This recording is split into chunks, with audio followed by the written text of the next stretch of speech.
बिस्मिल्लाहिर्रहमानिर्रहीम अल्हम्दुलिल्लाहि रब्बिल आलमीन वस्सलातु वस्सलामु अला सय्यिदिल अंबिया वल मुरसलीन व अला आलिहि व अस्हाबिहि अजमईन। पिछले दर्स में हमने ज़बर, ज़ेर, पेश के ऊपर ज़्यादा तवज्जो दी। जज़म, शद, इनके ऊपर आज हम गुफ्तगू करेंगे। इसी तरह हरूफ़े मद्दा जो हैं उनके ऊपर जो है वो ज़्यादा मश्क के ऊपर हम ध्यान देंगे, ताकि जो हमारे साथी मद वगैरह को, खड़ी ज़बर को अच्छे से नहीं पहचान पाते, उनके लिए आसान हो जाए। जिस तरह के पिछले सबक में हमने पढ़ा था, ये ज़बर ज़ेर पेश है। इसके बाद चौथी जो अलामत है वो इस तरह छोटी सी होती है। अगर आप अरब से आया हुआ यानी सऊदी अरेबिया से आया हुआ कुरान पाक लाएंगे तो उसके ऊपर ये गोल दायरे की सूरत में होगी। हमारे यहाँ पर ये दाल नुमा सी होती है, उसके अंदर फिर खत्ते सुलस में थोड़ा सा ऊपर वाला किनारा मोटा, नीचे वाला बारीक। वैसे अमूमन अंदाज यही होता है। ये वाला सिर्फ अरबी जो सऊदी अरब से जो कुरान पाक आते हैं ना, उनमें कई में जज़म इस अंदाज में डाली होती है। अच्छा जी, इसको तो अब हम रहने ही देते हैं। यहाँ तक जज़म किस लिए आती है? जज़म पिछली आवाज़ को जिस हरफ के ऊपर जज़म होगी उसके साथ मिलाने के लिए आती है। कि पीछे ज़बर ज़ेर पेश की जो आवाज़ होगी, जिस हरफ के ऊपर जज़म आएगी उसको हम लेंगे, दूसरे को हम नहीं लेंगे। यहाँ पर एक बात ये भी याद रहे, ये तीन हरफ जो है ना, अलिफ, या और वाव, इन तीन आवाज़ों को लंबा करें अगर, यानी अगर आप ज़बर की आवाज़ को लंबा करना चाहते हैं, ज़बर की आवाज़ को, यानी बा ज़बर बा, बा, इससे ज़्यादा लंबा नहीं, बा ज़बर बा। अब इस आवाज़ को अगर हम लंबा करना चाहते हैं अरबी के अंदर, तो उसके साथ अलिफ आएगी। बा ज़बर अलिफ बा। इसी तरह अगर ज़ेर की आवाज़ को लंबा करना चाहते हैं तो उसके साथ या आएगी, इसके ऊपर जज़म भी होगी, बा ज़ेर या बी। अगर मैं इसको सादा करूं आपको समझाने के लिए, तो इसकी आवाज़ है आ, इसकी ई, इसकी ऊ। अब इसके साथ जो हरफ मिल जाएगा वो आ, ई, ऊ की आवाज़ उसी के साथ ज़म हो जाएगी। यानी जीम के साथ हुई तो जा, अगर जीम के साथ या आ जाए तो जी, इसी तरह पेश वो आ जाए तो। अच्छा, मैंने जो आप जू, वो नहीं, जीम पेश वो जू। अच्छा, अब मैं समझाने के लिए कह रहा हूं, इसी को खड़ी ज़ेर, खड़ी ज़बर वगैरह भी आप कहते हैं। अब मिसाल के तौर पर ये लिखा बा ज़बर बा, अब आगे आ गई या। बच्चों को यहां पे आके शुबह सा पड़ता है कि इसको क्या पढ़े। अब देखें, मैंने जिस तरह आपको समझाया कि या की आवाज जाएगी नीचे को, यानी इसकी आवाज ई की है, यानी जो भी पीछे हरफ आएगा, अगर ज़ेर हो बाज़ेर बी तो बाज़ेर या बी, यानी ई की आवाज जो है इसकी है। अब इधर आ गया बा ज़बर बा। अब आवाज ऐसे आएगी, यानी पहले ऊपर को उठाएंगे फिर नीचे को ले जाएंगे। बा ज़बर या बई, बाई, यानी बा के साथ ई की आवाज को जब हमने जोड़ा तो बई। ठीक है जी, इसी को वो लीन कहते हैं। समझ आ गई जी, बई। इसी तरह वो की आवाज मैंने आपको बताया आगे को जाएगी ऊ की, तो अगर हो बा ज़बर वो, तो अब इसकी आवाज को ऐसे ला के आगे को जाएगी, बऊ, समझ गए?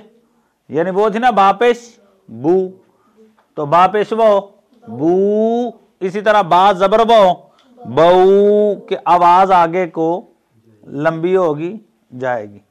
इन 3 हरफों को हरफे मद्दा कहा जाता है। हरफे इसको क्या पढ़ेंगे? द्वाद के ऊपर अलामत है ऊपर की, द्वाद जबर, दा को लंबा नहीं करना, जबर सिर्फ ऊपर को उठाने के लिए आती है, द्वाद जबर दो, ठीक है जी। अब रा के ऊपर कोई चीज है, तो जिस हरफ के ऊपर कोई अलामत ही नहीं है कि इसकी आवाज को ऊपर करें नीचे करें, तो जब कोई अलामत ही नहीं है तो इसका मतलब है इसको करना ही कुछ नहीं, तो लिहाजा रा को हम छोड़ देंगे, पढ़ेंगे ही नहीं। बो जबर बो, बा जबर बा। अब समझ लो कि रा लिखा ही नहीं, समझ आ गई? इसी तरह से एक और चीज जो है, जब वो हो और उसके ऊपर हमजा हो, उसके ऊपर आपके समझाने के लिए जबर हो, पेश हो, मिसाल के तौर पर यही लफ्ज है,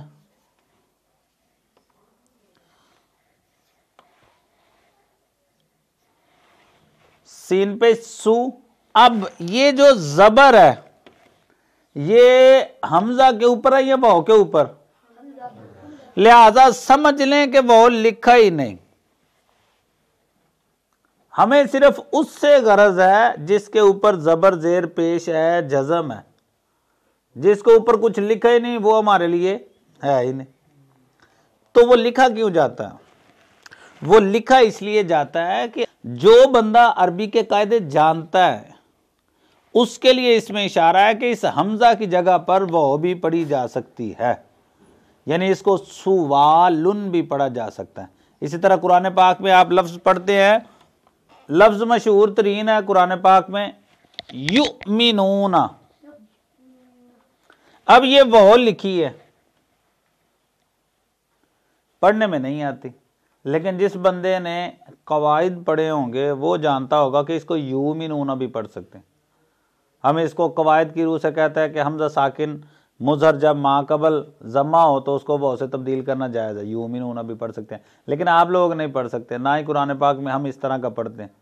आगे पीछे जो दीगर अल्फाज हम अरबी के पढ़ते हैं उनमें करते हैं रद्द बदल, लेकिन इधर जो है अवाम को पता है युमिनूना, हम भी युमिनूना ही पढ़ते हैं।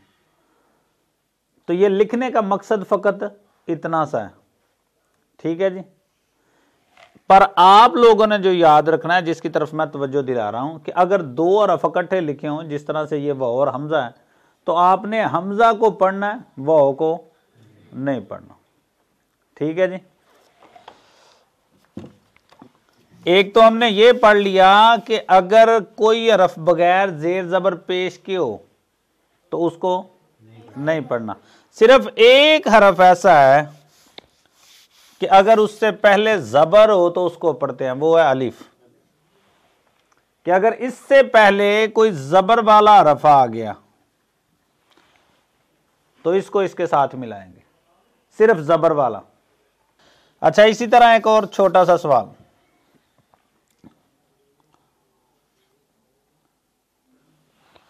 इसको क्या पढ़ेंगे? क्यों पढ़ेंगे? तो जिसके ऊपर कुछ भी नहीं उसको पढ़ना ही नहीं, तो इसको पढ़ेंगे ही नहीं। ना बा के ऊपर कोई चीज है ना या के ऊपर कोई चीज है, तो जब कोई चीज ही नहीं है तो उसको हमने पढ़ना ही नहीं, समझ गए? तो ये इस तरह की जो है ना, वो आपको छोटे छोटे जो नाजरा के मुतल्लिक़ कवायद होते हैं उनके अंदर ये चीज़ें मिलती हैं, तो बच्चे उलझन में पड़ जाते हैं कि इधर करना क्या था। तो आपने सादा सी बात याद रखनी है, जिसके ऊपर ज़बर ज़ेर पेश कोई चीज़ नहीं है उसको हमने पढ़ना ही नहीं, समझ गए? अब इसी तरह से उन्होंने लिखा होता है कई कवायद के अंदर इसको ऐसे, अब बा के नीचे तो ज़ेर है लेकिन या के ऊपर कोई चीज़ है तो या को पढ़ेंगे बाजेर बी, बस।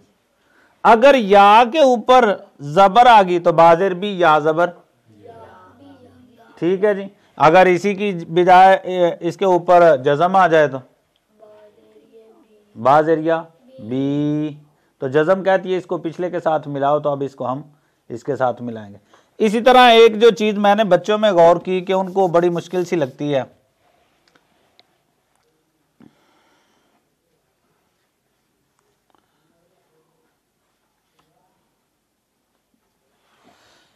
इस तरह से लिखा होता है, अब समझ में नहीं आता अलिफ पढ़ेंगे कि नहीं पढ़ेंगे। वो यसर अल कुरान में भी इस तरह के सबक है, नूरानी कायदे में याद नहीं है कि नहीं है, मेरे ख्याल से है उसमें भी। तो अब जब जज़म से पीछे अलिफ आएगा ना तो ये नहीं पढ़ा जाएगा।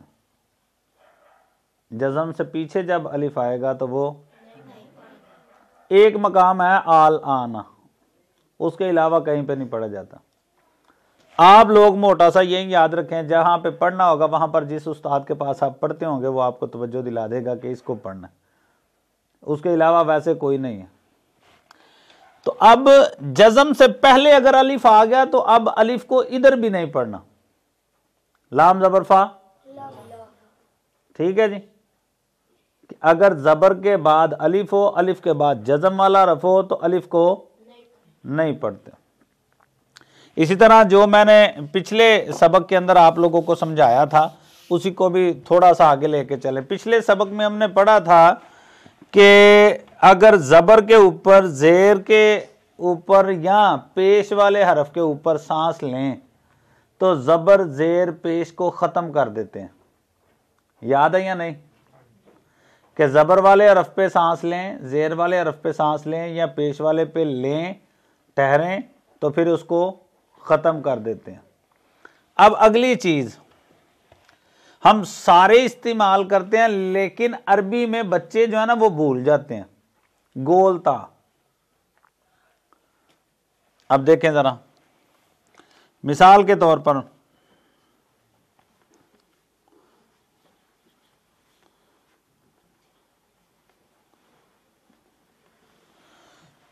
वासिफातुन, वासिफा, अब इस पे अगर हम सांस लेंगे तो क्या करेंगे, गोल ता को क्या करेंगे, गोल ता को साथी कह रहे हैं साकिन करेंगे। अगर साकिन करेंगे तो ये इस तरह से बन जाएगा, फा जबरता, यही कह रहे हो ना।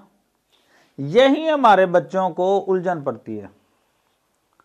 गोल ता के ऊपर जब सांस तोड़ेंगे, वक्फ करेंगे, तो जहां पर आपने इसकी हरकतों को उड़ाया ना वहां पर इसके नुक्तों को भी खत्म कर देना। तो जब गोल ता के नुक्ते खत्म किए तो बाकी क्या बचा, तो फा ज़बर, समझ आ गई कि गोल ता के ऊपर जब सांस लेंगे तो उसकी जगह पर हाथ साकिन पड़ेंगे। यही वो चीज है जो आप आम इस्तेमाल करते हो। किस तरह से, अब देखें हम क्या कहते हैं, नबी करीम सल्लल्लाहु अलैहि वसल्लम की वालदा माजिदा का नाम आमीना। हालांकि जब आप इसको अरबी में पढ़ेंगे तो इसके ऊपर नुक्ते भी आएंगे, लेकिन उर्दू वाले इसको पढ़ते ही साकिन हालत में, आमीना, आयशा, आसिफा, खालिदा, जितने भी इस तरह के नाम हैं कि उनके आखिर में असल में गोलता है जिसको हमारे उर्फ में हा ही पढ़ा जाता है, यानी उर्दू वाले पढ़ते ही है।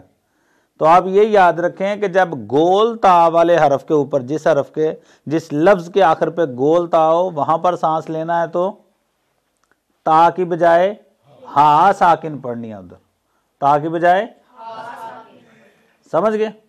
साकिन जानते हो ना किसे कहते हैं, कि जब उसके ऊपर जज़म हो ना उसको साकिन कहते हैं, जिसके ऊपर जज़म हो उसको साकिन कहते हैं। यानी मिसाल के तौर पर अब ये देखो, ये दाल के ऊपर अगर जज़म हो तो ये दाल साकिन है। साकिन का मतलब ये है कि ये चाहती है पीछे वाली आवाज को ला के मेरे ऊपर ठहरा दिया जाए, कि पिछले को मेरे साथ मिला के ठहराया जाए। साकिन का माना ठहरना होता है ना, ठीक है जी। इसी से आप जो एड्रेस लिखते हैं तो उसमें लिखते हैं सकना, यानी वो उर्दू वाले आम कि इसकी रहाइश कहाँ पे है।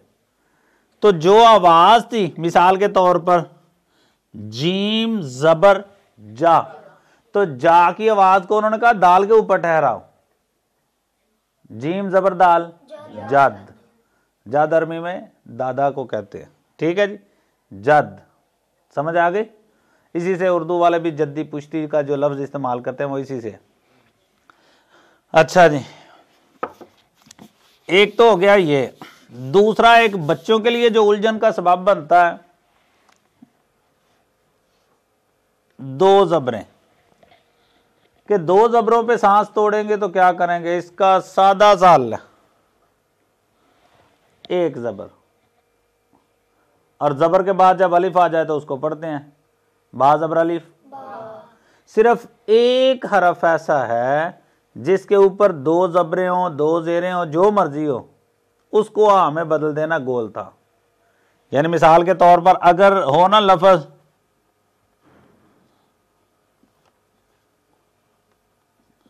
उव्वतन, क्या लफ्ज है, तो ता की दो जबरों को, इधर तो ये था ना कि एक जबर और अलिफ पढ़ेंगे, लेकिन यहां पर दोनों जबरें भी जाएंगी, नुक्ते भी जाएंगे, और क्या आ जाएगा, जज़म।